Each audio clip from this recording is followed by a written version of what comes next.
في أداة هتكون في إيد كل مسوق محترف في 2026 ومعظمكم لسه ما سمعتوش بيها، اسمها جام لوب. تخيل زبير، بس الأداة دي بتربط كل برامجك المختلفة بس بعقل AI كامل جواها. يعني مش بتربط أداتين بس وتفهم بعض وتنفذ وخلاص، لأ دي بتنفذ مهام معقدة لوحدها. دي مش أي أداة، دي أداة جديدة تماما بدون أي تعقيدات.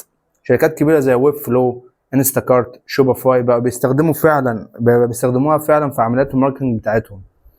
بتقدر تربط شات جي بي تي او اي نموذج اي اي انت عايزه، سواء كلود، سواء جيميناي او خلافه، او جروك. تقدر تربطهم من غير ما تكتب سطر كود واحد، كل ده خلال نموذج جام لوب.